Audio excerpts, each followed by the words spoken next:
Welcome to an excerpt of the Stacking Benjamin Show. I am Joe Saul-Sehy. Well, guess what? Jamie Wise, our social media contributor for the Stacking Benjamin Show, stopped by to share the buzz in social media and on the Buzz Index, and here's what he had to say in his conversation with me.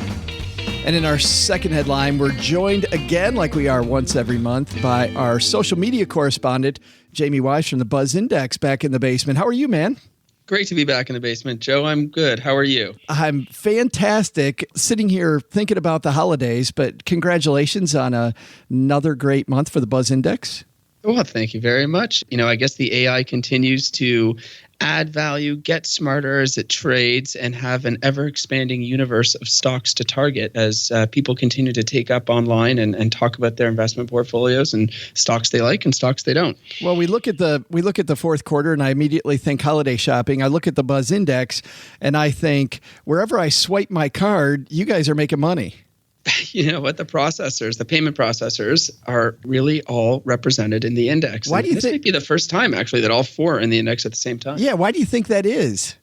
I think it's a couple of things. Probably it's pretty clear now, and you just have to look at Amazon, which is also a core holding of the Buzz Index, and how well they're doing and how people are becoming more and more comfortable living all parts of their lives, online. And that includes shopping, obviously.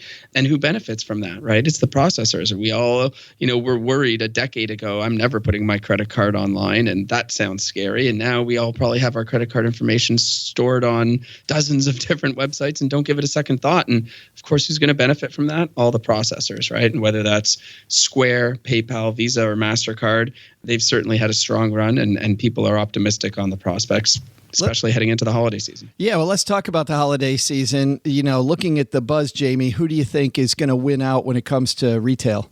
You know what? Retail's having such a tough time, right? And I think the community recognizes that. We don't have a lot of traditional brick and mortar exposure in the portfolio. People just don't like those prospects. It's easy to shop on Amazon. You get the product the next day. It comes as advertised.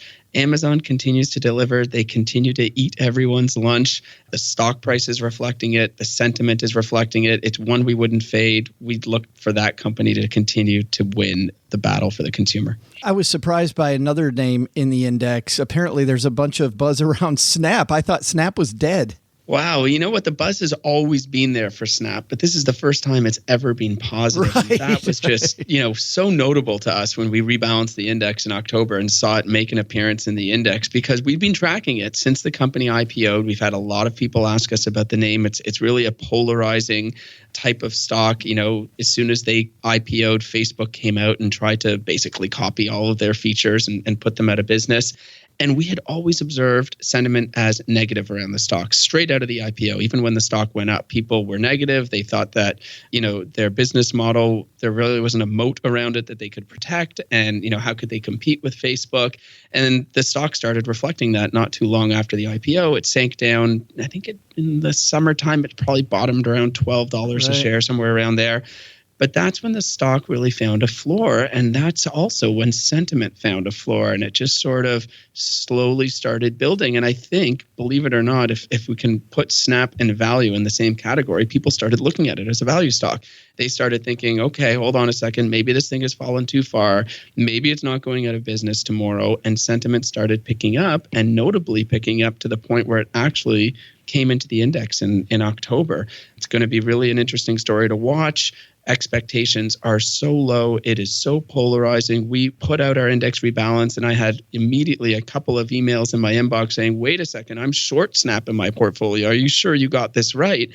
And I think that really highlights the value of what we're doing here at Buzz, because everyone has an opinion, especially on Snap, but collectively you might not be aware that the buzz has turned on Snap, and now there's more people quietly bullish this name than not. They report earnings.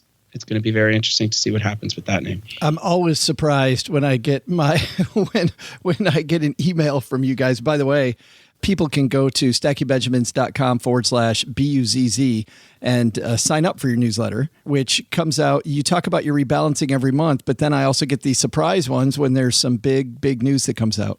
Sure. And I'm scrolling back to see when we talked about Snap. Here it was in May, actually. And we put out a flash notice. And this is really some of the extra value that we can add to your listeners, is that we're not just talking about names in our index. We're talking about names that people care about. We put out a post after Snap first missed their earnings saying, wait a second, the buzz has been negative on this name and it's still negative. Avoid Snap in your portfolio. And that was back in May. I think the stock went from 22 to about 18. And then from May through the summer, drifted down to 12. Now it's positive. It's in the index. We're going to see what happens, but definitely sign up for those flash updates. Yeah. And the index trades ticker symbol BUZ.